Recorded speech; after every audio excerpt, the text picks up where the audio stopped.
Hello, everybody, and welcome back to Old Spook Lane Creepy Chats, where we're here talking about spooky topics in the month of October.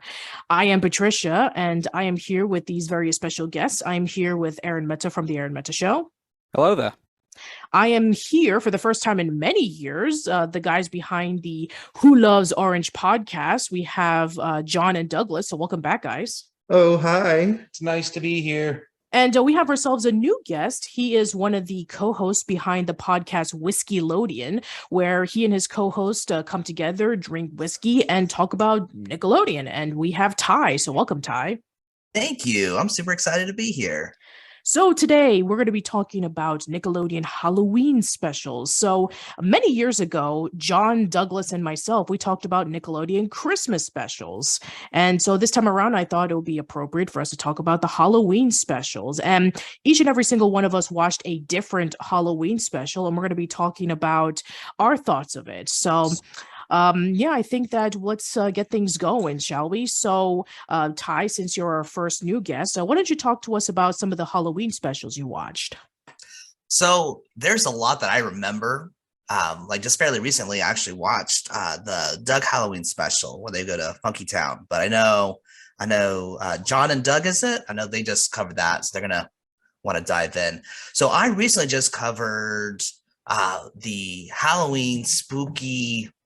Why am I spacing it? Spectacular Spooky Doom. Okay, that's the Invader Zim special. So yeah, let's talk about that. So this is a two-parter. This, of course, was a series that split up in like 12-minute episodes, but they did a whole 23-minute episode on this. In which case, you have Dib, who is kind of disappearing. So it's Halloween, and you have Zim, of course, to try to figure out, oh no, all can't eat, are gonna become zombies. Oh no. And then Dib, of course, is coming in and he is flipping out. I'm not sure how you guys feel about language, so I'm just gonna quickly ask that. Yeah, go for it. I don't care. Okay, they were flipping the fuck out. And so the teacher ends up issuing a crazy card. So this was the first time I remembered this, but basically Dib got sent to the crazy house for boys. In which case he was basically analyzed. We're like, you're insane. We're not going to listen to you. Here you go. And turns out what had actually happened is Dib had been messing with some device to be able to see different dimensions, and now has been kind of bouncing in and out of his twisted imagination. It's kind of like Stranger Things, where he keeps going back into the upside down, where all these people are just twisted creatures of themselves. And so he ends up going to Zim, be like, you got to help me. And of course, they got their rivalry, and it is mayhem. And like I remember this show being like pretty twisted, and then showing it to a 4-year-old, my son. And I was like, oh no, what have I done? Yeah, so I actually talked about Invader Zim a while ago when it celebrated its 20th anniversary. I talked about it with Johnny from the Head Pigeons forum page, and we talked about how Invader Zim was very, very dark for its time, and it was showcasing itself some pretty dark and pretty like disturbing things that you would never see in a Nicktoon at the time. I mean, this was something that you definitely would have seen on MTV, but that's one of the reasons why it stood out, was because it was so different from all the other stuff that was showing at the time. And the Halloween special is definitely no exception, where you have Dim going over to different dimensions, and you have Zim having to deal with the trick-or-treaters thinking that they're zombies. And, this is the episode where some people even claim that, oh, this is where the bloody Gurg came from, and this is how the show got canceled. And so there's a lot of significance for this particular episode. And this being like one of the very few two-parters. I mean, there have been several of them in Invader Zim, but this is one that a lot of people seem to fondly remember, especially around the time of Halloween, where things tend to get really spooky and people are into like the dark imagery. And Invader Zim is just a show that is perfect for that kind of culmination. This was definitely a show for the people that grew up on The Nightmare Before Christmas. Yes, it definitely is. I mean, especially at a time in which Nightmare Before Christmas finally became more than just that cult thing that Disney didn't want to be associated with. And so they put it into like the Touchstone Pictures logo. And instead, oh, people are into this. Oh, and we were a part of this the entire time. And we're going to put this all over Hot Topic. And we're going to, showcase this in our theme parks. And we're going to have this huge push to the DVDs and re-releasing it on theaters and having video games of it. Yeah, I guess that would have fit perfectly around that time period. Nightmare Before Christmas is bad. I'm really sorry. Is. What? Yeah, it's a bad movie. Why? Because it's bad. Trust me. If you go back and watch the movie, just like number one, we have in many instances of one of Jack's first songs where he talks about snow and then acts like he doesn't know what it is, but he already identified what snow is. Second, why is Jack a dick to one specific guy in Kentucky? Yeah, to some guy in Kentucky, I'm Mr. Unlucky. Yeah. Finally, when Jack is flying around, first of all, Jack is the bad guy in this movie. Jack kidnapped a man and gave him to murder his children just so that way he could try to steal his holiday. Also, when Jack gets shot out of the sky and the people are all crying and the mayor goes, he's been blown to smithereens. Why do they care? He's already dead, right? Douglas, it sounds like you've seen this movie like 500 times. I have, because like I'm part of that generation where everybody was like, this is the greatest movie of all time. And I'm like, this movie kind of sucks. But you keep watching it. I guess it's one of those cases. I will say this: other than the first time, I have never voluntarily watched The Nightmare Before Christmas. Oh, well, that's different then. Fair enough, I guess. No, sorry, but yeah, we're talking about Invader Zim. So, that was my other hot take. I'm sorry, Invader Zim is overrated. Okay, then. I mean, a lot of people tend to see it that way as well. And yeah, I think that around the time of Hot Topic, I guess it, especially for those, who quote unquote didn't see Invader Zim and they were wearing the Invader Zim t-shirts and they were talking about, oh man, Gurr is the greatest character in the world. I remember seeing that when I was in high school. And I think I even talked about this many times on the podcast and even the Invader Zim one where, all of my friends were into Invader Zim. They read all of the Johnny the Homicidal Maniac books, and they read Squee and I Feel Sick and anything that Jonan Vasquez got a hand on. A lot of the people that I knew back in high school were kind of like, wannabe goths. And so anything that Jonan Vasquez had was basically gold to them. And then when Hot Topic became like really, really huge and everybody was like shopping over there and people were really getting into Invader Zim. I mean, there were even people who never even saw the show who were like really getting into it. It just became that much of a cultural phenomenon for a little bit. And I guess some people did kind of say, oh, but this is the show that you just don't understand. And, it shouldn't be like over marketed and stuff like that because, unless you've seen the show, you don't really get it. So I guess I can see some people kind of stating that. I mean, like, in the limited amount of Invader Zim that I have seen, like, it's, I thought it was, like, it definitely was of the Nickelodeon aesthetic, at least, so, like, I can't say I was ever like massively like really into the show by any stretch of the imagination, but not to say I can't somewhere down the line probably revisit it, but it definitely does have its cult following of fans, and to enough to warrant a special into the Flopus. So like it definitely has its place in Nickelodeon history, in my opinion. Oh yeah, for sure. Especially when it comes to like one of the first major fandoms that was able to resurrect the show as a special for basically trying to finish up everything that Jonan wanted, which we got with the comics by Oni Press, and then we got with the special Enter the Florpus. I talked about this in the podcast. I think people, a lot of like Nickelodeon historians, I think neglect to mention that along in the trenches with the Save the Jungle movie campaign, there was also like the Revive Invader Zim campaign too. So like they were definitely very vocal on forums, and you also shout out to Jimmy Neutron fans as well, because there's a Revive Jimmy Neutron following going on there too. But there was plenty of old Nickelodeon shows that people wanted to see again, and even still to this day, I think people still want to see them. So whether Nickelodeon's going to pull the trigger on that, I don't know. So. Anyway, so continuing on with the special. So I think that the presentation of it again is like really spooky, especially when you go over to like the nightmare realm, in which everything is like really dark, and Dib is just like wondering what is going on and trying to be able to piece the fact that he's basically in a nightmare version of his own world, where he got to see like his nightmare dad and nightmare Gaz, and then Zim meets up with nightmare Miss Bitters, and meeting up with the Halloweenies, which is basically like the main people behind this crazy dimension. And yeah, it is like crazy to the point in which it really makes a lot of sense with the show. But I'm sure that if people were to see this, they'll probably be wondering what is going on. Anyway, so yeah, final thoughts of the special. So Ty? I'm not gonna be one of those people that said this was the most amazing thing ever, because it wasn't, but it was fun. Sure. I mean, it was fun, especially with the presentation of it being like really pushing itself as like really creepy, and definitely in terms of the show, it definitely does fit.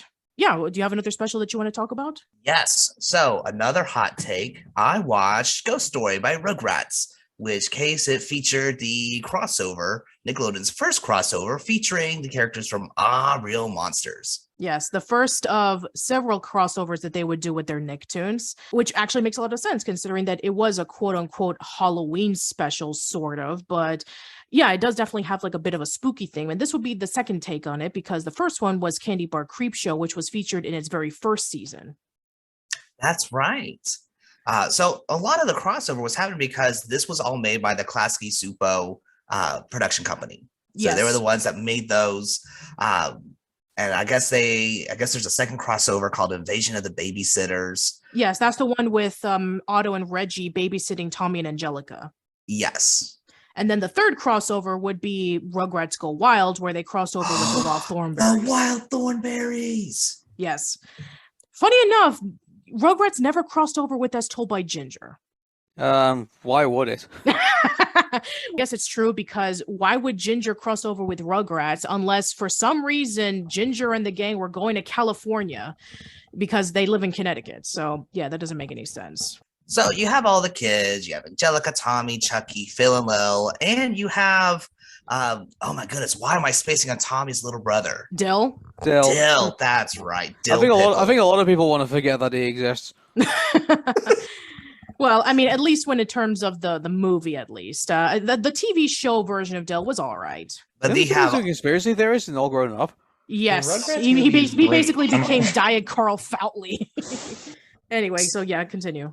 So they're trying to camp, and they have a fake fire. They are roasting marshmallows off this fake fire, and Angelica is demanding tribute. So of course she is. Of course she is. That demonic child of two parents that just don't give her enough discipline. So she is like, I don't know what kids do at camping, but you know what adults do? they tell ghost stories. Which is kind of an inconsistency, considering that there was already a season 2 episode where Angelica did go over to a camp for one day alongside with Susie and the rest of the other kids. And she got to experience being able to learn how to do various things, such as kicking a soccer ball and playing tug of war and being able to do various things. I mean, there was even a training montage akin to Rocky 2 where she was chasing around a chicken. So yes, Patricia, what's this continuity that you're talking about here in the Rugrats? Yeah, where did that exist? Rugrats is not known for its continuity. Yeah, I guess that's true. Yeah, Rugrats, is one of those shows, unless it's a two-parter, unless it's a special, like, you can jumble up the episodes all you like, and you would still basically come up with the same sort of story. Basically, with that, unless there has to be unless they reference a episode for context in something that they do, there is virtually no continuity in the Rugrats. I guess that's true. You're right. Well, to that point, they are now trying to tell a ghost story, and Angelica is picking on Chucky because, of course, he's the one that's always afraid. And so you're now in this story that's being told where Chucky's got to climb into this mansion to the very, very tippy top of this mansion, and they each take turns telling the story. It was kind of an interesting take where they each got a chance to tell the story. Where, of course, Chucky's like, oh, well, he goes in and the house is amazing. And there's pillows and animals, stuffed animals. And Chucky's just so comfortable. They're like, that's not scary, dude. So, of course, Angelica starts ripping into it like, oh, no, here's some scary stuff. You're going to meet a weird, creepy couple. And it's Phil and Lil dressed up as like the Addams family, it looked like. But apparently how Phil was looking like was like a Borsupo, which I didn't quite get until I saw his picture. I'm like, oh yeah, he is kind of creepy. Yeah. And I think that the thing that a lot of people still to this day remember about this episode is the crossover with the All Real Monsters characters, where we have Ickis, Crumb, and Oblina coming into the scene and being able to interact with the babies and wondering about like, oh, we're going to eat you. And then that was when they convinced them, there's chocolate pudding downstairs and you should be having that instead. And then they're contemplating, which do we want? Do we want chocolate pudding or do we want babies? And then they decided, oh yeah, we definitely want the pudding. And I really did like the fact that they were able to bring back the original voice actors from All Real Monsters into voicing these monsters, as opposed to like getting somebody else to do it. I was going to say, where was All Real Monsters at that time when that episode aired? It was actually already ended. Yeah, it already ended, yeah. Oh, right, okay then. Wow. Now, talking about continuity, for some reason, they didn't think about this, but in All Real Monsters, you have the episode called the Ickis Box, in which case it's revealed that monsters can't watch TV at all, or they're going to turn to potatoes. And then also, chocolate pudding's kind of hazardous to their health. Yeah. So. Again, Yeah, I know that this whole continuity thing was not in their minds. I think it was just there as a joke. I mean, especially it was there as a reference, effectively. It wasn't a serious attempt to actually cross over All Real Monsters with the Rugrats, because I guarantee you, I think a lot of the writers from All Real Monsters probably would have started calling out certain things that would have happened in the show if there was a serious attempt to actually do that. Yeah, for sure. Yeah. But still, it was a nice little reference nonetheless. And also the fact that we would get many other crossovers with the other Klasky Csupo characters later on with Rocket Power and with the Wild Thornberrys. So I guess that's the one notable thing about this special, because in terms of like the Halloween specials that Nickelodeon would be having over the years, I mean, this is one that I hear some people talk about. And the reason why is because of that scene. As for anything else, I don't really hear anybody else talk about it afterwards. I mean, forgive me if I'm wrong, but I remember that episode quite vaguely, and it sort of kind of reminded me a bit like Treehouse of Horror, like what The Simpsons would do. Hey, here's all these mini stories of people like telling. So if you remember the original Treehouse of Horror, that's actually how it all came about. I mean, it makes a lot of sense considering that Klasky Csupo did animate the first, 2 or 3 seasons of The Simpsons, so they probably had that on their mind. Yeah, so for those of you who don't know, the first ever Treehouse of Horror that came out for The Simpsons, if you're that old, is that it would be Bart and Lisa and all telling like stories like in the in the treehouse, and Homer at one point would also be over listening as well. And so then they would like tell like I think Quote with the Raven, I think, was one of the stories. I think that's Lisa brought up for that, and I actually can't remember some of the other ones, actually, some of the original ones, but I'll have to go watch the episode again. But it was, I kind of thinking that they had that in their minds when they were looking at that episode for the Rugrats for the Halloween special. Possibly. Anyway, so yeah, final thoughts. Again, it was fun. It was one of those things where you got to see how each child told a different story. You had Tommy kind of appearing as Casper, and then Angelica as a witch. And she's like, at the very end, she ends up scaring herself because she realizes she's told a story with all these monsters that are here for chocolate pudding and kids, and they're all out of chocolate pudding. Yes. I came here to get babies and chocolate pudding, and I'm all out of pudding.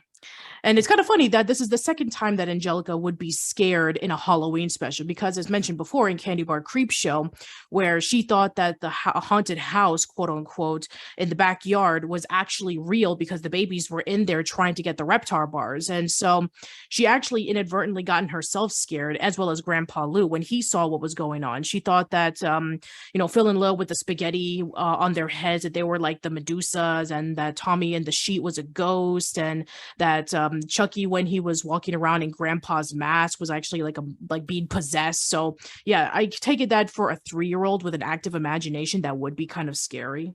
And she would have deserved it. Yeah. Yeah, exactly. And definitely she would have deserved it. Yeah. I'll throw in an honorable mention here, if I may, but there was an episode where it was Susie's big sister. I think it was babysitting Susie and also all the babies as well. And then the power goes off in the house. And it turns out that it's her younger brother's friend Sticky. That's messing around in the house.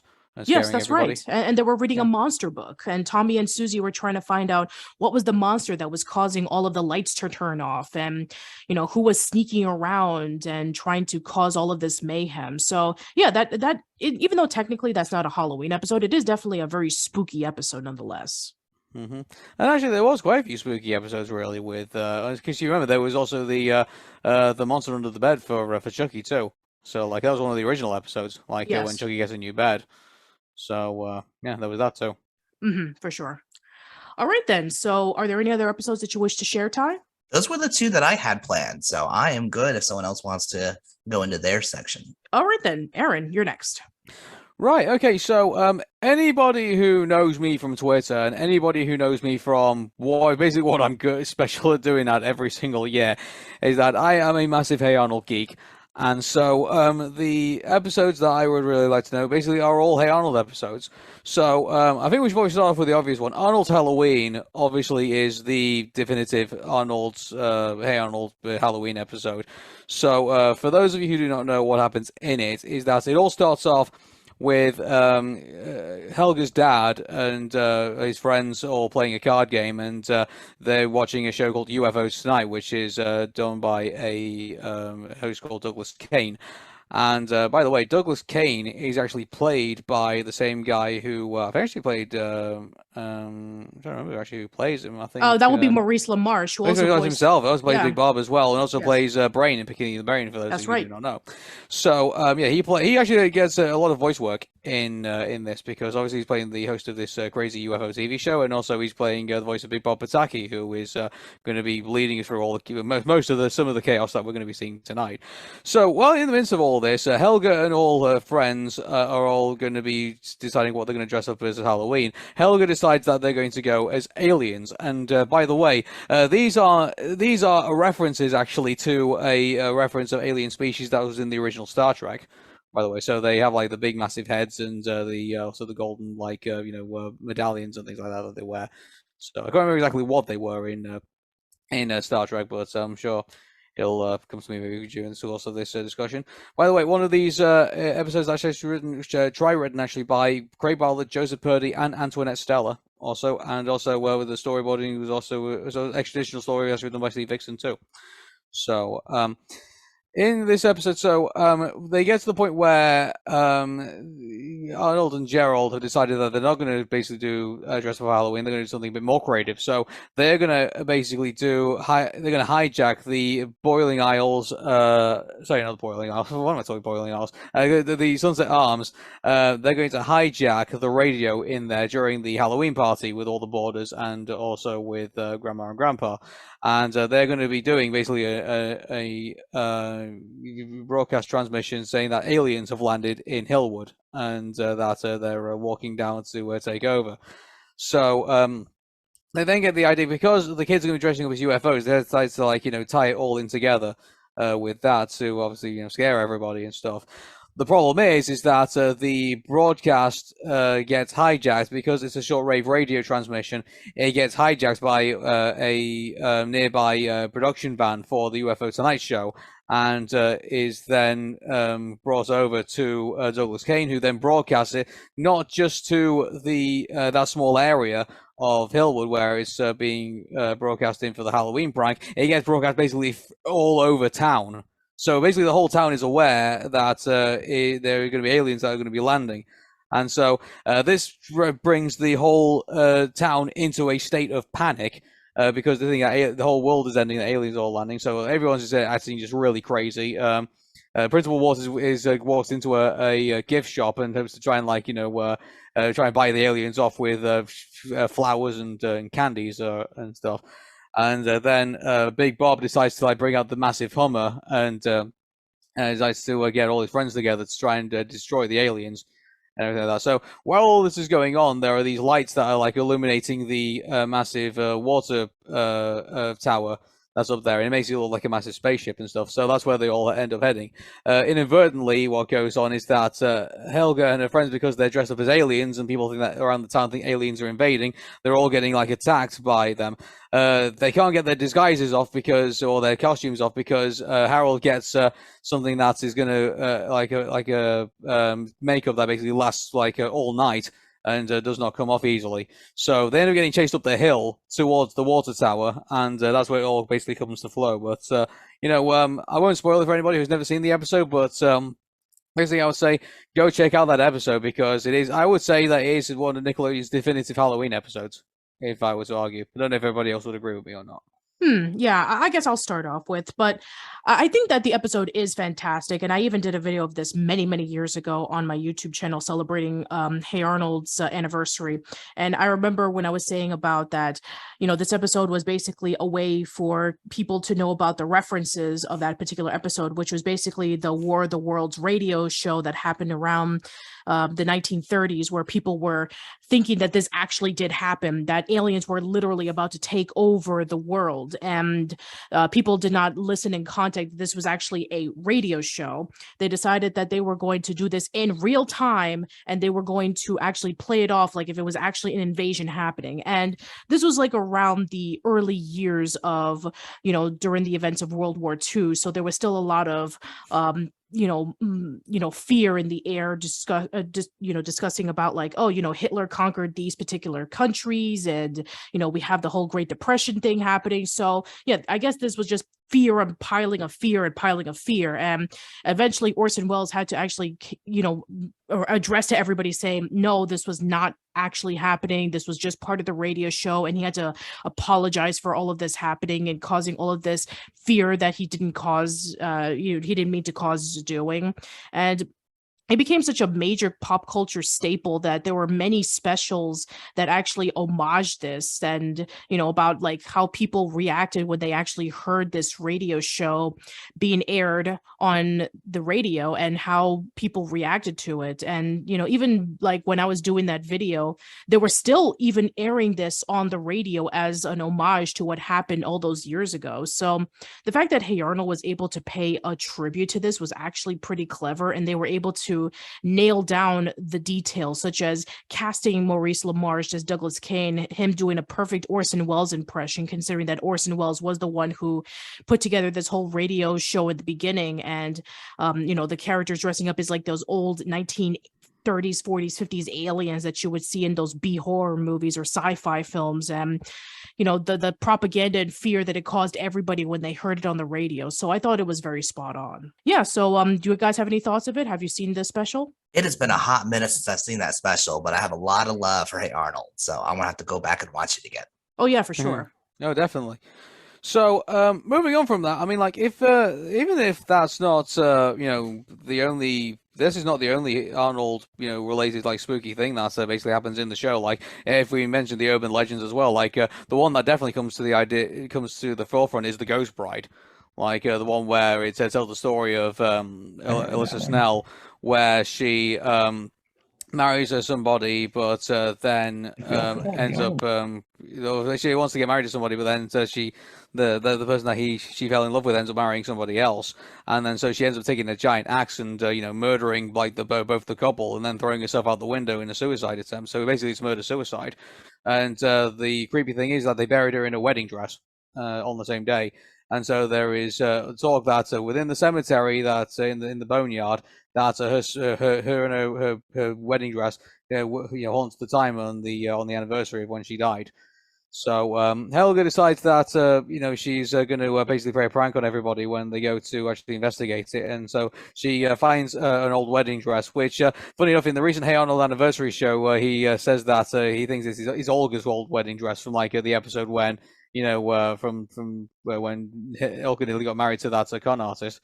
So there's a bit of reference to that there, but so Helga goes in with the starts causing all the mayhem, and but they're not realizing that there's actually another ghost bride actually walking around and scaring the hell out of her as well. And so all this chaos ensues in this cemetery, and I'm not going to spoil who ends up being like the other fake ghost bride, but once again, like another very creepy episode, I guess I would say, for Arnold. But there's also other ones as well, like we could talk about Wheezing Ed, where the one when they go to the island to find the treasure of Wheezing Ed, and obviously there's the fact that he wheezes because he choked on the chicken bone, or he either got smothered himself or something like that. So like there's all this talk about why he wheezes and why there's wheezing coming out from this island and stuff. And then there obviously is the haunted train, which is like one of the original urban legends that came out. And so it's the one where he about a crazy train driver who ran his train off the tracks, and it still haunts the old train station to this day. So yes. Arnold, Helga, and Joe go to investigate, and it's one of the original Arnold episodes. So comment on that real quick, because that was going to be one of my ones I was going to talk about, because it is arguably the best, in my opinion, Halloween special, because it did air in October. The haunted train episode. And the funny thing is about that, so a lot of people don't know, is that the haunted train is actually based on an actual urban legend in the South about engine number 9. Yes. It's a common theme in a lot of outlaw country music where they talk about engine number 9 coming down the tracks. There's a song called Long Black Train where they talk about a train that's being run by the devil. That's again based around the engine number 9 lyrics and things like that. And there are a lot of things about that, talking about guys who drive trains and trucks and stuff like that who die and then continue to do that, in the afterlife. So that it's one of those reasons that it kind of touches on me as like my favorite episode, just because I'm really into, like gothic country music and things like that. But yeah, it's arguably, in my opinion, the best, Halloween based special of any show. Mm-hmm.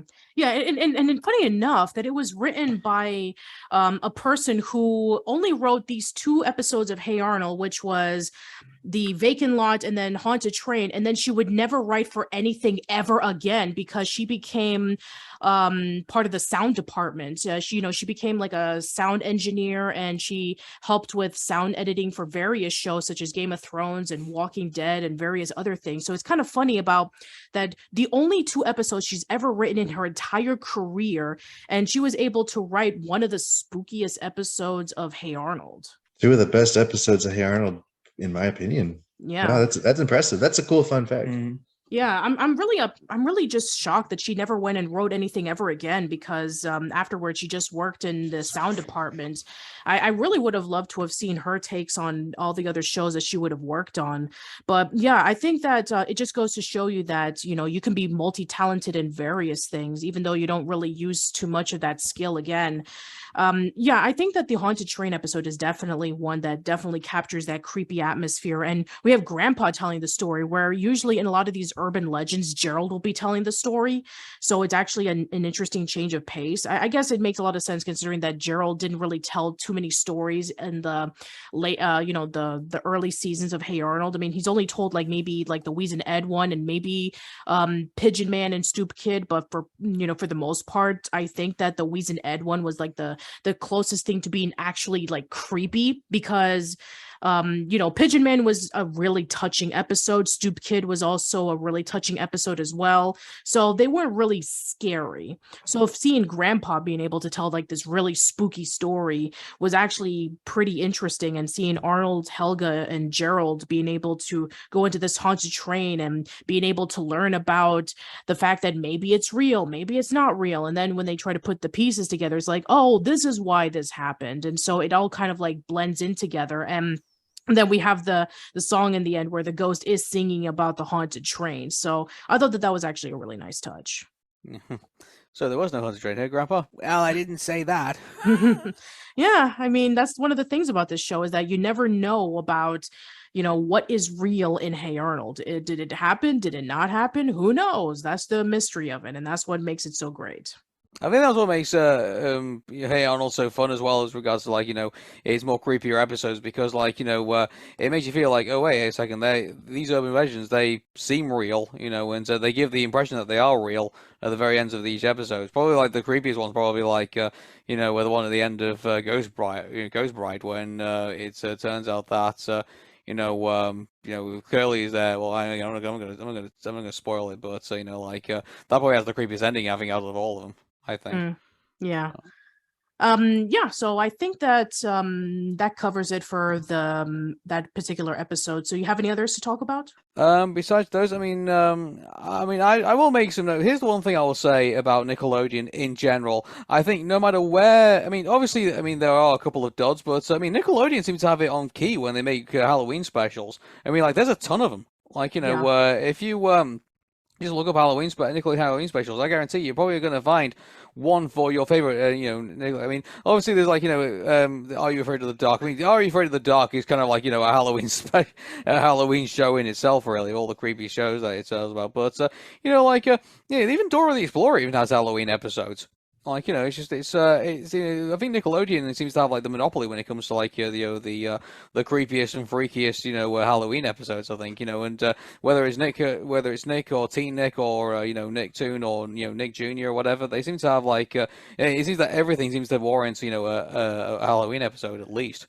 Mm-hmm. Yeah. All right, so yeah, John Douglas, you're next. What Halloween episodes were you able to check out? Just kind of a few that I'd like to talk about. So first, I'll just bring it up. I mean, we're both big fans of Butch Hartman and everything that he's done. So we have, for instance, like Fairly Odd Parents. They've had a few, but their best one is easily Scarily Odd Parents.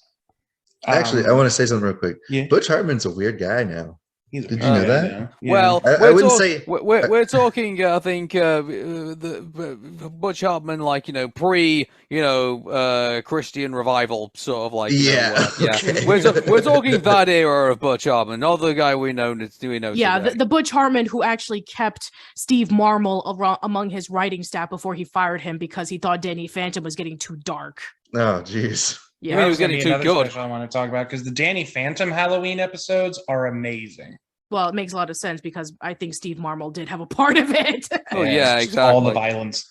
It makes you wonder, like, it's you know, so for some of the you know, Butch Hartman Halloween episodes, like, I think I mean you have to look at, like, who is I mean, obviously Butch Hartman has his creative like, you know, visualizations of that, but I mean, I think the thing that Butch Hartman really does lack, I think, is a good writer behind him. Like, you know, like he needs a Joseph Purdy or a Steve Vixton, or, like, you know, as we mentioned before, you know, his who used to be his former right hand man. Like, you know, he needs he needs someone behind him who like has like these, you know, good ideas that basically he can project up, because without that, like, you know, Butch really only has like, you know, a good drawing technique, you know, but not really a good story to kind of tell behind it.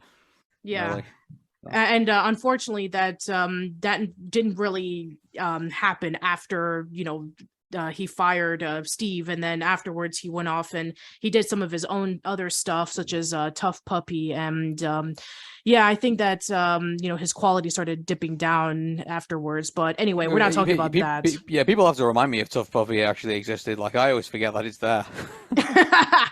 Fair enough. Anyway, it's kind of like Santo Bugito. Like, you know, I only recently realized today that that still existed. Oh yeah, that was the UPN animated series that Klasky Chupo produced. Yes. Yeah, it was also, well, here in the UK, it was also Nickelodeon as well. So. That's right. Yeah, I forgot that you guys had that as Nickelodeon. Well, we had that as another channel. Mm-hmm. I guess it makes a lot of sense because I guess Nickelodeon and Klasky Chupo went toe and toe together. They were kind of like peanut butter and jelly. Like, you know, with the 2000s, we had like a lot of Butch Hartman shows, and in the 90s, we had a lot of Klasky Chupo Nicktoons. So I guess it did make a lot of sense. Anyway, so yeah, Scarily Odd Parents. Go for it, guys. Okay. Yeah, I mean, I just really like the episode in general. It's interesting because you see this across a lot of like the cartoons. It's the same concept where so something goes on and then somebody wants to make Halloween real, basically. You know, that's what Timmy wishes for with his bad costume of being wrapped up in toilet paper as a mummy, which I'll admit, though, that's extremely difficult to do. If you've ever actually like been successful at wrapping somebody up in toilet paper to make them look like a mummy to where they're able to move around, that is really hard to do. It's not Nickelodeon related, but I've actually seen that done really, really badly. But it wasn't with toilet paper; it was like with bandages and stuff. And so, are you familiar with the old pro wrestling back in the 90s? I'm very familiar with wrestling, because when you said you were from the UK, I wanted to make all these UK wrestling references. Yeah, things like World of Sport and WCPW and everything. I got you. Well, I'm not really old.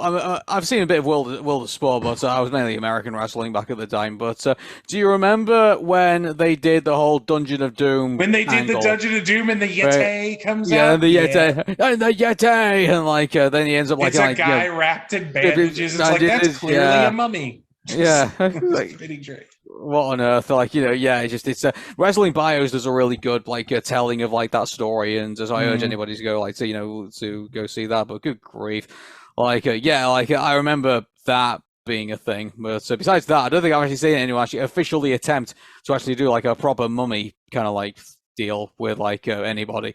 You know, we've got Halloween coming up, so I might be pulled wrong there, but you know, I've never seen it actually done in real life. I've never seen it like done really badly on television. Yeah, but anyway, so Timmy's hating his Halloween. Him and his friends are having a bad time. All of the rich kids are in these pumpkin costumes that are based on something that they made up just for the episode. And he wishes for everybody's costumes to be real, which is really cool. But then the problem is, of course, is Cosmo and Wanda, they become a real version of whatever their costumes are, and they can no longer grant wishes. So that's where it becomes a problem. Then the 4 mini pumpkins come together to form a giant pumpkin, which is totally a ripoff of Voltron, but that's okay because Voltron's cool. And then they have to combat it and have all this fun. And it's just a really good episode. But then, I think it was actually around the same time frame, we got the Jimmy Neutron Halloween special episode where it's essentially the same thing. Yeah, I was gonna say it's literally like the same plot in which when, you know, Jimmy feels that Halloween is not scary, and so he invents this device where he can be able to have people enter in and they become the actual monsters themselves. It's like, it makes their costumes more realistic because he wanted him and his friends to have the best costumes around to get the most candy. Exactly, yeah. So it's kind of funny that these 2 episodes are somewhat similar, but at the same time there are its differences, of course, where you know, you have you know, Carl, who is thirsting for blood because he's a vampire, and then you have Hugh, who is the Frankenstein monster, and he's like lumbering around, and you know, Jimmy's trying to figure out how to turn them back into normal and how to bring them back so that he can be able to reverse everything. So yeah, I guess it is kind of similar, but there are some, you know, differences as well. But yeah, I mean, there's not a big bad for Jimmy to have to go face. You know, he becomes a giant octopus, and ends up throwing all of his friends back into the machine and having them go back to normal. And then he goes out trick-or-treating as the octopus because he can trick-or-treat at 8 different houses at the same time. Yes, because logic. Yeah. So that's, always a lot of fun. But yeah, just that's pretty much, I like those kind of episodes. It's just what if scenarios, in my opinion, are always one of the best things to see in any cartoons. It's like, what if, these people became real? What if, for instance, in SpongeBob, it's like, what if SpongeBob met the Flying Dutchman? And to become scary, SpongeBob shaves off his entire head and pretends to be the Flying Dutchman. And then he takes it off, and then there's just his brain. It's like, that kind of stuff where it's just like this what if, and then they bring you into the what would happen in that scenario thing is kind of funny. It's like that's the kind of things that I really like. Like, I actually prefer, like, Hey Arnold specials aside, like the Haunted Train episode and things like that. It's like, I really like it when an episode can do Halloween, but then they can make it comical, because the concept of Halloween in general is a comical concept. Mm-hmm. So it's just like doing that to, an extreme kind of thing. That's the kind of thing that I really like about a lot of really any cartoon special. Yeah. Mm-hmm. All right. Ty, what are your thoughts of the special? So I am a bit older, so I actually didn't watch those specials. Okay, fair enough. How old are you, Ty? I am 34. Okay. You are. What? I'm 33. Come on, man. Fair enough. Stop watching cartoons. I had stopped watching during that Jimmy Neutron phase. There was a whole time in the 2000s where I stopped watching a lot of stuff too. I'll be honest. I kind of get my finger on the pulse. I think come like post 2007. I think, but I mean, besides that, yeah, I would say that I think my era kind of ended. Quite.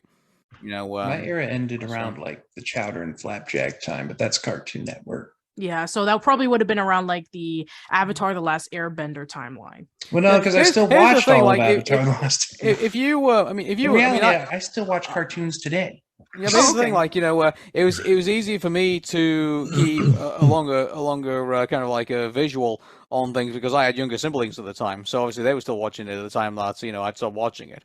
So, yeah, and I had younger cousins at the time, so I was watching a lot of those programs too. Yeah. All right. So, what is the other special that you guys want to talk about? We want to talk about the episode where Doug goes to Funky Town. All right. Yeah, buddy. So the episode basically revolves around, Doug wants to go trick-or-treating, but Skeeter hears about Funky Town and really wants to go and convinces Doug to go. But Doug's like apprehensive about it the entire time. And he gets made fun of by like Roger and those guys because he looks like, I don't know, he made fun of his costume. And he's like, I'd be better if I had, I forget what he didn't have, like a whip or something. Yeah, he didn't have a whip because he was trying to be Race Canyon. Yeah. I kept thinking about Indiana Jones, but that is his Indiana Jones persona. Yeah. Here's the thing about this, like, Indiana Jones. Yeah, exactly. So you have Race Canyon, who's his Indiana Jones impression. You have Smash Adams, who's his James Bond impression, and you have Quailman, who's his Superman impression. Yes. I actually went cosplaying as Quailman. Oh, really? Nice. Quailman is based off Hawkman, but that's okay. Oh, I guess that's true also. And also based off of a persona that James Jenkins dressed up when he was a kid. So that's true too. Who's Hawkman? Hawkman is a comic. Well, that's not for this podcast. Okay, never mind. Next podcast, who is Hawkman?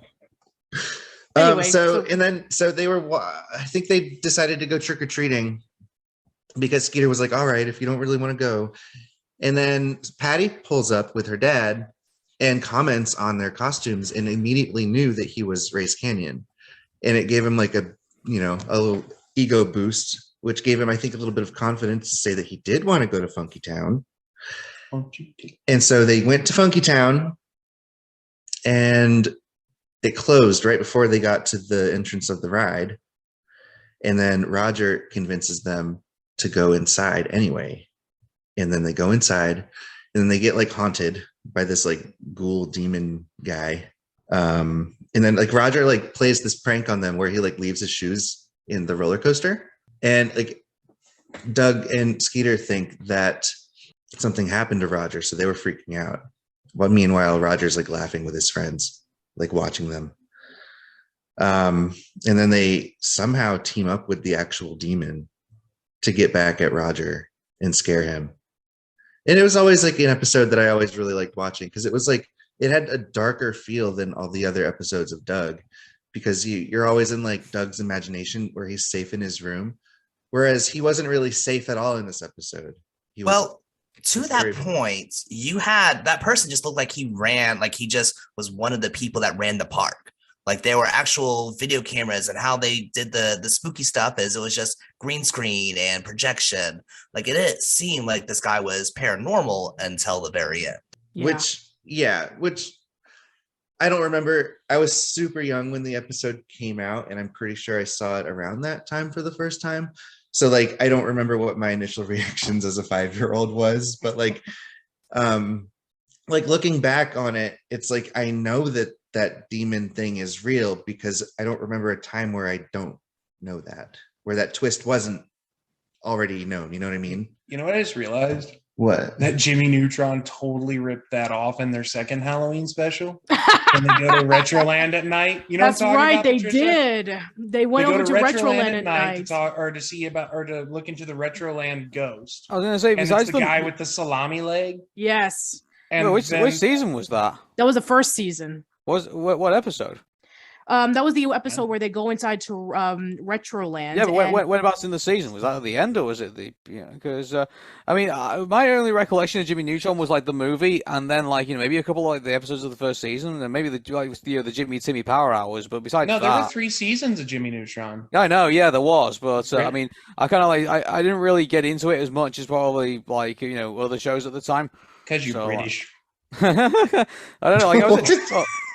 I don't know, like it was. I mean, it looks like it was the 8th episode of that first season. Oh, was it? Okay. Yeah, it makes a lot of sense. It's just every time they're like, "What's that spell?" Well, it's either your salami leg, their salami leg, his salami leg, or Carl's shoes. Yeah, the whole joke about Carl's shoes because he actually vomited on his shoes. Yeah. All right, I just realized that, like, as you were talking about that episode, because I didn't remember that episode at all, and it's like, wait a minute, okay, it's the same plot. I actually remember because that was one of the episodes that Daryl Vickers wrote alongside with his writing companion Andrew Nichols. Because I actually had Daryl on the podcast many years ago, and he talked about his time writing for Jimmy Neutron Boy Genius. So I remember that specifically. Yeah, and you're right. It is a complete almost rip off of it, where you have like this whole urban legend of like this monster who just so happens to be in this theme park, and they have to prove that, is it real? Is it not real? So yeah, you're right. They totally ripped this up. So and then at the end, there's one more ghost, and they realize that it's either the actual ghost or perhaps it is some, it's the Scooby-Doo theory. Is it a ghost or is it just some guy in a mask? So yeah. They try to pull off once again, like, it just turned out to be these people in disguise, and the reason why they were doing this was because they were trying to scare them off, or where you have in the end where you have Jimmy's mom wearing the disguise because she heard that they were going to go sneaking out over to Retroland, and she was trying to prove a point and saying like, you better go to bed, and then that's when they met up with the Phantom, and then they just ran away scared. So yeah, very similar to the end of the episode in which Doug and Skeeter, they were meeting up with the Phantom and they scared off Roger, and then it just turned out that the Phantom completely disappeared, and then Doug and Skeeter ran away. So yeah, almost beat for beat, kind of like that episode. Mm-hmm.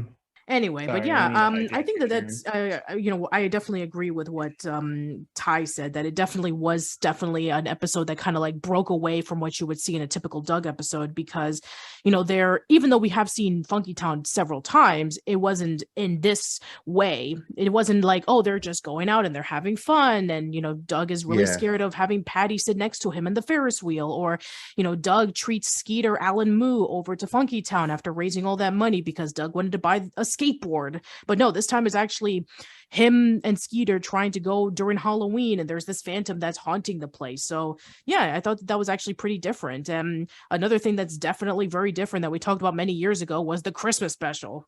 Oh yeah, that's even scarier to watch. Yes, Merry Christmas, everybody. Your dog is gonna get euthanized. Yep, all I can picture is Pork Chop just chained up on that freaking leash. Yes. Speaking of which, I just want to ask you guys: have you seen the Disney's Doug Halloween special? No. I don't believe I have. I don't think I have either. Yes, the I only saw the it. only episodes I've seen from Disney's Doug is basically the one where they confronted that Paddy's mom had died, and I'm trying to think of the other ones actually. That was from the Nickelodeon version. Doug Rocks the House, where Doug actually knocks down the house that Patty and her family lived right before they moved away when her mom died. What? Yeah, and then there's also Patty's dad dilemma, in which when Patty finds out that her father was dating Miss Crystal, their teacher. Are you kidding me right now? No, I'm not joking. So weird. Yeah. I'm. Can we go back to laughing about stuff? I don't want to talk about this anymore. I'll briefly talk about. You wanted spooky, we're getting depressing. Good night, I'll everybody. briefly cover the Disney's Doug Halloween special, seeing that I'm the only one who watched it. So basically, Connie spreads a rumor that Skeeter is a vampire because up in BB Bluff Middle School, Skeeter goes up where there's bats up there. And so she spreads this rumor that Skeeter is a vampire, and Doug tries to prove that he's not a vampire. But then all of a sudden, he goes over to Skeeter's closet and there's a book about vampires, and he thinks about like, wow, maybe Skeeter is a vampire and I shouldn't invite him over to my Halloween party. And yeah, I'm just gonna say this here and now. Stole that from Arnold. Hey Arnold, exactly. I was gonna say the exact same thing, that Hey Arnold definitely was a much better episode pulling this off than Doug was, where they thought that Stinky was a vampire. So yeah. Oh man, we're just talking about ripoffs, aren't we? It's kind of fun though. You thought this was going to be a Halloween episode? No, this is all about ripoffs. Yes. Hidden trivia. Welcome to Old Spook Lane Creepy Chats, the podcast where you get to listen to us talking about Halloween ripoff episodes and depression. I just think with the thing. Now, at the end of, I'm sorry. So I was just going to say, at the end of the Disney special, does it turn out that Skeeter is actually a vampire, like it does at the end of the Hey Arnold episode? No, of course not. It just turns out that it was just a simple misunderstanding. Lame. I know. I'm sorry. That is lame. There should right. have been like a picture of an open family book that like the wind blew away a piece of like paper that's been stuck there for a long time, and it like reveals that they're a count or something. Yeah. Yeah, I wish that would have been the case, but no, of course not. It just always makes me laugh because, like, earlier we were talking about continuity a little bit. It's like, technically speaking, that means in canon, what's his name from Hey Arnold, Stinky, is a vampire. Yeah. Kind of weird, but sure. Let's put it that way. Do you guys remember that episode of Rugrats where it's believed that Chucky and his dad are aliens? Yes, I remember that. Yes. That's what that's reminding me of. Yeah, it basically Angelica is jealous that she wasn't able to get inside the nice little house club that Chucky's dad gave to Chucky, and that the babies were able to get in. And so she convinces the babies, oh, don't go in there because it's actually a spaceship and Chucky is an alien. And so they're trying to do all this proof that Chucky's an alien for, multiple reasons, like, oh, you have an Audi instead of an innie and all this kind of stuff. So yeah, it definitely does remind me of that for sure. Yeah, and actually the treehouse actually ended up taking off at the end. Very true. Yeah. Anyway, so yeah, do you have any other specials that you can think of? Not at the top of my head. I think I just want to comment on the vibe of 90s Nickelodeon, and specifically 90s McDonald's commercials. Okay. I remember them just being so just like fun and spooky. And then like once the season changed into Christmas time or winter time, the Ronald McDonald would be like hanging out with a snowman. Mm-hmm. Like, I don't know. I don't know if there's like a psychological root to this, but if I tied my fondness to those commercials and the feelings those commercials gave me, mixed with what I was watching at the time, which was these cartoons, it all just kind of like morphs together, and it's kind of cool. That is in my kind of cool, opinion. actually. Yeah. Yeah. I think for me, like it was like I'd say this these last 3 months. I mean, obviously we talked about that Nightmare Before Christmas before, but it's pretty much these next 3 months are going to be like the only real place you can actually like watch that movie really pretty much, over there. So like we are in that kind of like weird transition of like going from Halloween and then making our way over to Thanksgiving and then making our way over to Christmas at this point. So like it feels like these are the 3 months that kind of like we go from one thing to another and then another to something else. But it feels like right now it is the build up to Christmas. Now we can't have Christmas specials anymore. Well, why can't we have Christmas specials anymore? Because you have to include everybody in your special, so they can't do them specifically about Christmas anymore. Oh, so basically they end up being holiday specials, effectively. Yeah. I don't know if is that like a legit rule now? That's not a rule. Well, here's the thing, like, keep this in mind, like, look at, I mean, obviously we're moving away from Nickelodeon here, but I mean, like, if they're still going to be in a situation where, shows are going to last like 2 or 3 seasons, or like they don't get to a point where they can actually have a Christmas special. Yeah, like it's like that's your problem. Like, there's a reason why Arnold has a Christmas special because it's gone on for 5 seasons. There's a reason why Doug has a Christmas special because it's gone on for more than 4 seasons. Yeah. Like there's a reason why other shows that have ended up with because basically their TV runs end up overlapping over Christmas, so it's only natural for them to basically have a Christmas episode, pretty much. And so, like, unless your show overlaps that particular time, we got Teen Titans Go even has Christmas specials. It's pretty much SquarePants, even though it really doesn't make all that much sense. But like it's it's not that Christmas specials don't exist. It's like if your show, there seems to be a threshold that your show has to cross before you can turn around and say, yeah, this show's gonna have a Christmas episode. Or something like that. Like it's unless you get over that threshold, you're not getting a Christmas episode or like any particular special. Like I'm actually amazed that's the Owl House, even though the Owl House itself is kind of like a spooky kind of like endeavor. Like it's it has like somewhat just recently has a Halloween episode, and that was the first episode of season 3. Yeah, I'm surprised. I just want to mention the fact that Drake and Josh does not have a Halloween special. Interesting. Right. They have that episode with the aliens, but it was not a Halloween episode. I guess maybe, there are some points in which some shows cannot have Halloween specials because they don't have Halloween. Like, for example, with Avatar: The Last Airbender, technically it doesn't have Halloween because it doesn't fit with them, but they have the episode with the Bloodbender. So that's they have 2 Halloween episodes. That's creepy, that bloodbending stuff. They have 2 Halloween episodes because they have the Bloodbender episode and then they have the Lady of the Lake episode. Yeah, they have the Painted Lady, yeah. But did those air? Do those air in Halloween time? I think they both aired in October. Yeah, so it's actually really interesting because even though that they don't have Halloween, they're able to get away with telling a scary story alongside with their show that actually makes it fit within the series. Like with mentioning before, you have the episode where we got to meet our first Bloodbender, and that would carry on throughout the rest of the series, including being a major part in Legend of Korra season 1.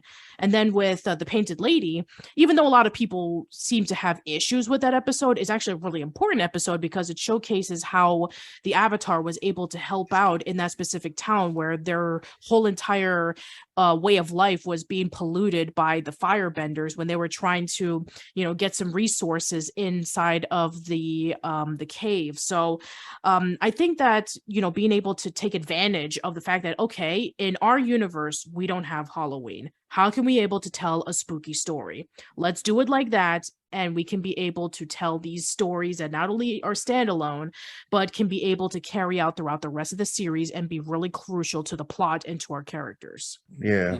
And now Netflix is going to ruin it. we need to talk about that actually, because the one thing I think that's going to be pretty sad, and let's be honest, this is coming, is that eventually I think we are going to get to a point where channels and schedules and things like that are going to become meaningless because everyone will be expected to sign up for a streaming platform or something like that. I think the only thing that's going to be basically remaining live, somewhere down, this will probably be like 20-30 years down the line, probably. I probably imagine, but somewhere down the line, I think the idea of like having linear live channels, I think is going to be, unless you're in sport or unless you're in news, like I don't think it's going to necessarily be like a thing anymore, really. And what you're going to end up with, I think, is that, oh hey, like Halloween's coming around, make sure you log into your streaming service and watch these particular episodes. Case in point, Hocus Pocus 2. Exactly, yeah. Oh, and by the way, we're going to be talking about that next week. Oh, we are? Yes. Well, I mean, Aaron and I are for sure. Maybe I see how definitely are. Yeah. Yeah. I see how it is. He's back. I mean, we're doing it for a show called In Search of the Crystal Skull. I mean, you're welcome to join us if you want. But... No, because that movie is awful. Says Douglas. Well, Says great. Douglas. I like it. Okay, fair enough. But yeah, I guess we should just continue on with the topic. But yeah, I think that the Halloween specials that I've been watching recently, and this is something that I'm going to be talking about pretty soon, are the Angry Beavers Halloween special, which is the day the world got really screwed up, and the Pete and Pete Halloween special, which is Halloweeny. So let me start off with the day the world got really screwed up. So this is an episode that actually takes place the day before Halloween, and you have Norbert and Daggett dressing up in their costumes, wanting to go trick-or-treating, even though that they have no luck with it because, well, I mean, obviously it's the day before Halloween, so of course they're not going to get any candy. And that it's really great with the callbacks with Norbert dressing up as Oxnard Montalvo and Daggett dressing up as the Spleen, which are references to horror movies that they've watched in the past. And there's like tons of references in the early seasons alone. This is a season 2 episode. So we already had an idea about Norbert and Daggett watching B horror movies. They're huge fans of it. They watch marathons of it. It's like their favorite thing to watch on a spooky night. And this episode is a culmination of that. You have this great narrator who constantly breaks the fourth wall trying to narrate the story.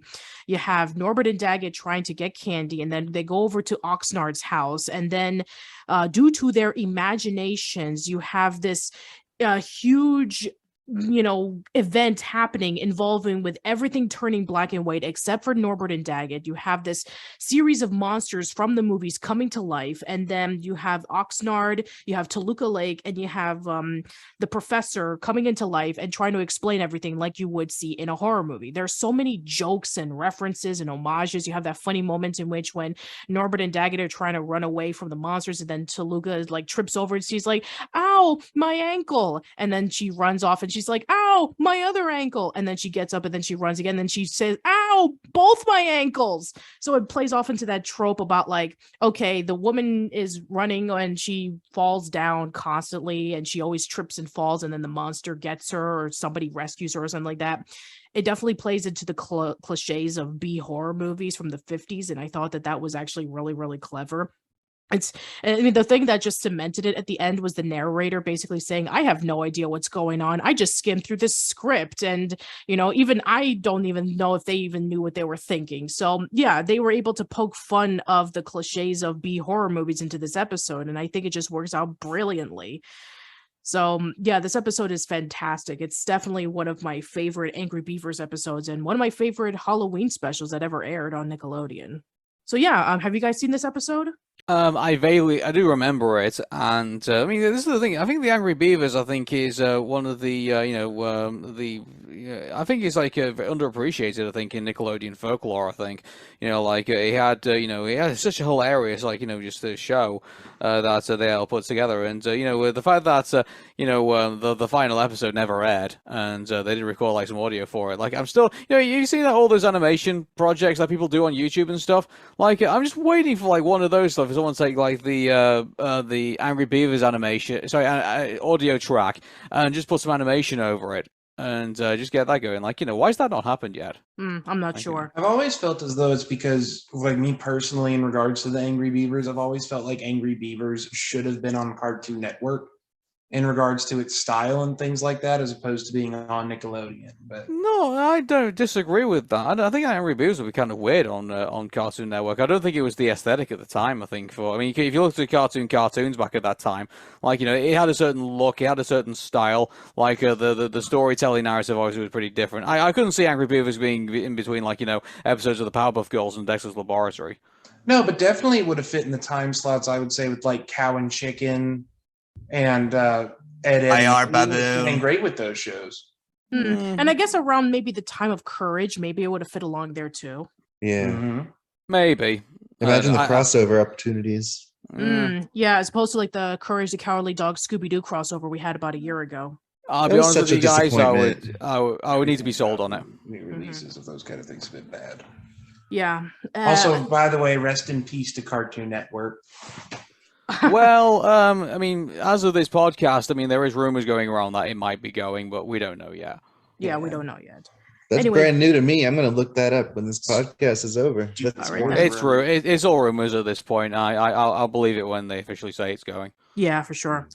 All right, so the next one that I want to talk about is Pete and Pete's Halloweeny, which is a great episode that encompasses about the transition between being a kid and a teenager and all the spookiness that Halloween has to offer. It has the trick-or-treating, it has the mischief, it has the weird surreal humor that you would expect from Pete and Pete, and it plays off pretty well. So basically you have Big Pete not wanting to go trick-or-treating anymore, or fearing about going trick-or-treating because, he's becoming a teenager, and he thinks that this is going to be like his last big opportunity for him to go trick-or-treating alongside with little Pete, where they're both dressing up as astronauts. And they thought that this would be a good costume because, Big Pete can be able to disguise himself, and in case anybody sees him, they won't make fun of him. And, little Pete is just enjoying himself and, wanting to get all the candy and all that kind of stuff. And the fact that he wanted to be an astronaut so he could actually use the he can actually pee in his suit and he can not just use the bathroom anymore. So there's that. And then there's also this whole subplot about these pumpkin smashers that are going around town and smashing all the pumpkins and causing a lot of mischief and mayhem around the neighborhood. And yeah, I think that this is a great episode that encompasses Halloween to me. It has the trick-or-treating, it has the costumes, it has a really good story involving with like Big Pete spending time with his brother and going trick-or-treating what is essentially the last time, since he's becoming too old to go trick-or-treating, and being able to kind of like enjoy the last bits of time with him in in a holiday that you get a lot of candy and you dress up in cool costumes and you be able to enjoy yourself. And what cements it is one of the best songs that Polaris ever performed, which was "Waiting for October," which is the song that plays in the outro and also was featured in their soundtrack. And yeah, it's a really good episode. If nobody has checked out Pete and Pete at all, then I would highly recommend that you do. And Halloweeny is a great one to check out as well, because it is I think, in my opinion, it definitely cements what Halloween is about. So I'm going to admit, I slept on The Adventures of Pete and Pete. We actually just covered it this last season, and it slaps. I think that's what the cool kids say. I loved it. We covered the 4th of July episode where you had little Pete was trying to dig underground. Like, oh my gosh. Yeah, and then they think that they found Jimmy Hoffa. Yes, that was. I slept on it, and now I got to go back. I'm like, man, I missed out on this, and I love it. Yeah, I mean, I guess I understand why Pete and Pete was so polarizing for a lot of people. I mean, it was polarizing for me when it first came out when I was a kid. I didn't appreciate the show until I was in high school and college when they started rerunning the shows on the N. Does anybody remember what the N is? Well, vaguely, but I mean, I think Nickelodeon channels went through all sorts of also in Nickelodeon segments also went through very thing. Actually, I wanted to bring this up actually. So I'm not sure if you guys had this in America, but we had the where during the Halloween, every time it would come around during the 90s, we'd have the Monster Madness Hour. So we basically have Tales from the Crypt Keeper, Are Real Monsters, and Are You Afraid of the Dark? Well, Tales from the Crypt Keeper never aired on Nickelodeon for us. It did here. Well, so we're lucky. We got Tales of the Crypt Keeper. So. And also, I think various other Halloween-esque kind of things also aired on that as well. So, we actually got a specific block actually for Halloween during the evenings. It was broadcast up until at the end of the broadcast day up at 9 o'clock, and then after that we changed it to the Paramount channel. Mm-hmm. So. Yeah, I think we did also get our fair share of Halloween specials as well. I remember that they would actually have marathons of some of their spooky episodes of various Nick shows. I remember a lot of the ones that were heavily promoted at the time was definitely the first episode of Are Real Monsters, because it just so happens to be a Halloween episode. And then there was the Rocko's Modern Life Halloween special, which was also heavily promoted, where Filbert is experiencing Halloween for the first time because his crazy Aunt Gretchen wouldn't allow him to celebrate Halloween. And, obviously the SpongeBob episode, which a lot of people still remember, which, SpongeBob is trying to be scary and he tries to wear a ghost costume to be the Flying Dutchman.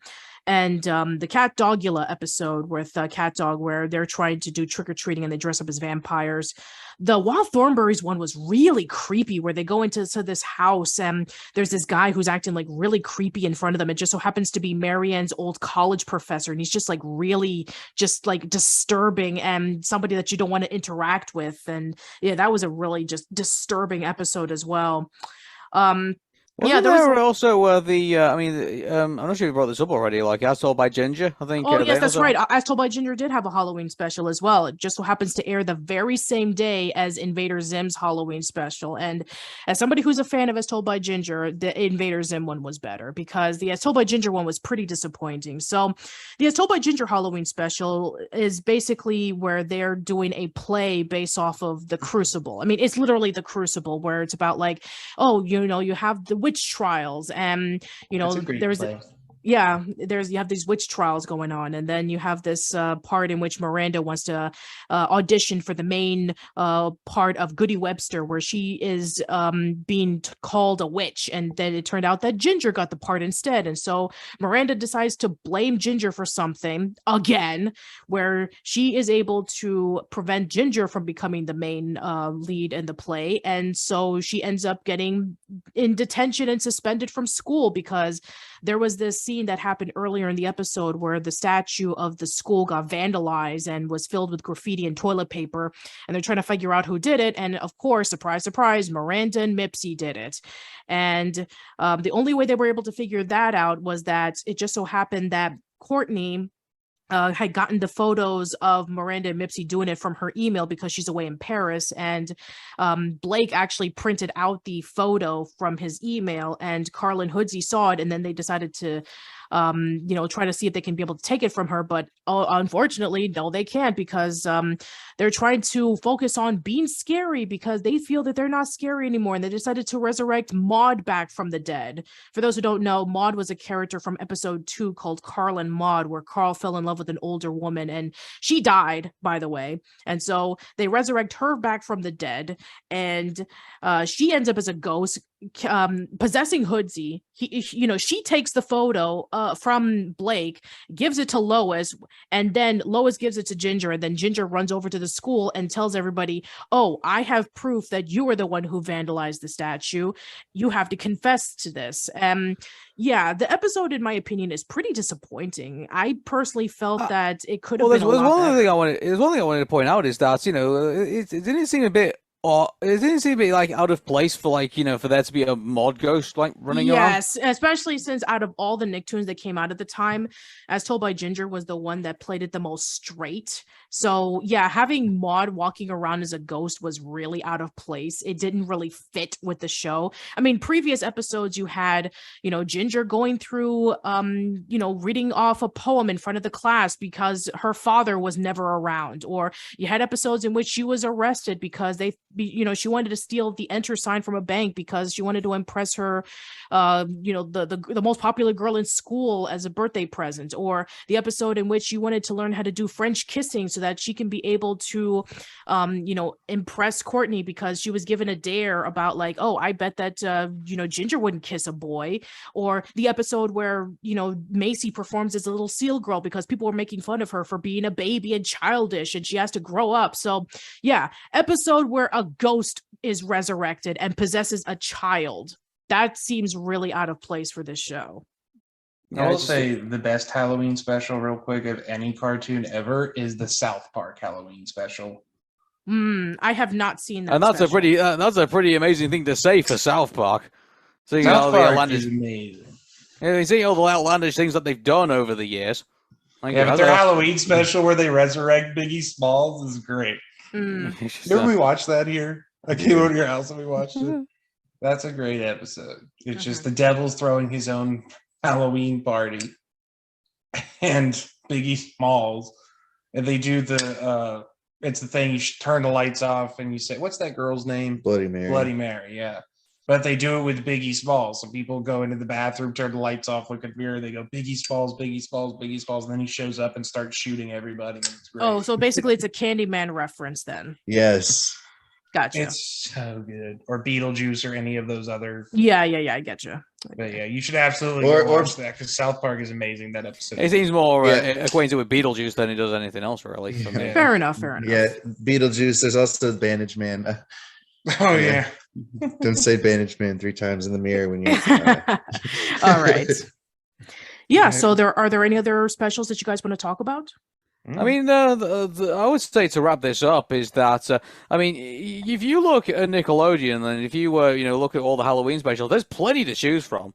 Like, you're pretty much spoiled for choice, I think, in regards to what Nickelodeon. And I feel like Nickelodeon, out of all the other, shows, don't get me wrong, other shows, other networks have, done good Halloween specials. I'm not saying that they haven't, but I think Nickelodeon, has a more fun, a more, in-depth experience, when it comes to Halloween, than compared to, other, the other ones. That's one thing I will give Nickelodeon credit for. Today, unfortunately, if they did, another range of Halloween specials, unfortunately they either be SpongeBob or they'll all be SpongeBob related pretty much, and there won't be too or maybe Loud House, maybe, I don't know.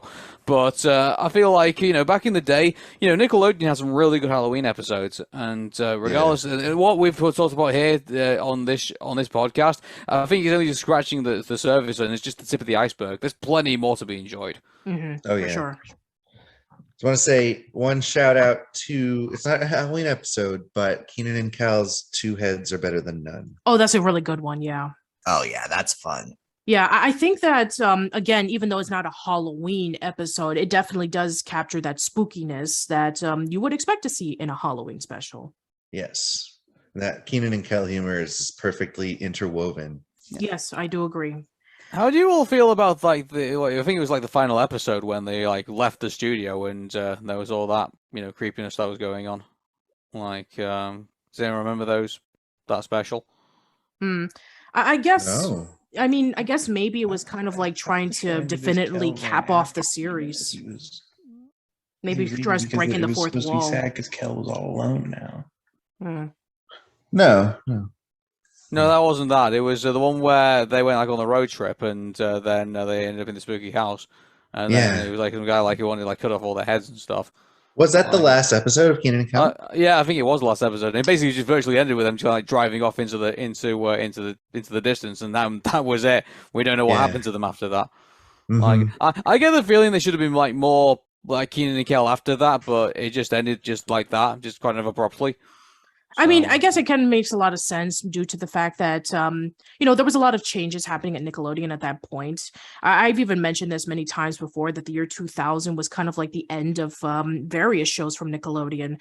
Keenan and Kel ended, All That ended, Are You Afraid of the Dark ended. So it was kind of like a chapter where, pretty much a lot of shows ended and then the new series of shows started beginning. So, and also the fact that, we also saw the fact that, both Keenan and Kel were just starting to get more into their careers. Kel was in Mystery Men, Keenan was in the Fat Albert movie, and then eventually SNL. So yeah, I mean, I guess this was definitely a major shift in their careers. So I guess they just wanted to move on. And then Kel's done. And then the Schneider years began, and that's the real horror story. Honestly, yeah. Not pretty much, yeah. And more ways than one, by the way. Yeah. Anyway, but anybody else have any final thoughts? No, I think that wraps it up for our thoughts. Okay, how about you, Ty? I think we covered it all. Great. So that should be it, the end of this episode. So guys, thank you so much for coming on by. I really do appreciate it. Thanks for having us, like always. Yeah, Always this has good been such a time. pleasure. All right, so once again, plug and promote your stuff, guys. Okay, so if you want to check me out, I'm on Apple Podcasts and various other podcast feeds, so if you want to check me out there. But if you want to follow me on Twitter, it's Arun Mehta Show, ARUNMEHTASHOW. If you want to ask me a question on Tumblr, it's arunmehta.tumblr.com, and I also haunt many subreddits on Reddit, so go and find me there. All right, you can find us at Whiskeylodeon. We are wherever you get your podcasts. We are also on Instagram and Facebook. It's a fun time. We drink, we make different cocktails or try different bottles. It's a fun time. All right, we are Who Loves Orange Podcasts. We haven't uploaded an episode in a while. Yeah, but our last 2 episodes were great. But yeah, it's I don't know, a great author writes a really good book and then dies. Yeah. Yeah. We're But- George R.R. Martining ourselves. Yeah. So okay. So I'm at Final Shirt on Twitter at Final Shirt. I just dropped a new song. It is called Since Last Summer, and if you go there, it's right at the top. You can't miss it. I am at Prophetic G on Twitter. I really haven't been doing much of anything lately, but still nice to follow me because I'm a cool dude. And he'll say hi if you say hi. If you come talk to me, I can talk to you about whiskey too. I drink a lot of scotch. So, What does that mean? huh? What are you talking about? I don't know. That's what Ty talked about. Oh, okay. And as for me, you can check out my stuff at oldschoollane.net. I have a YouTube channel, youtube.com/oldschoollane, facebook.com/oldschoollane. I'm on Twitter at Patty_B_Miranda. You can check me out on my podcast feed, which is on Anchor, Spotify, Google Podcasts, Apple Podcasts, Stitcher, Radio Public, multiple places. New episodes of the podcast will go there first, and then they'll go up a few days on YouTube. As mentioned earlier on the podcast, next week will be the last installment of Old Spook Lane Creepy Chats, where Aaron and I will be talking about Hocus Pocus 2. So, yep, that's it, everybody. Hope that you guys enjoyed this episode. Let us know in the comments below about your favorite Nickelodeon Halloween specials. Were you more familiar with the classics, or you're more into the modern Halloween specials?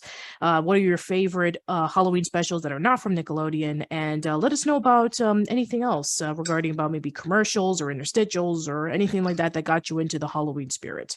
So that's it. Hope to see you around soon, and take care. Bye, everyone. All right, bye, everybody. Bye.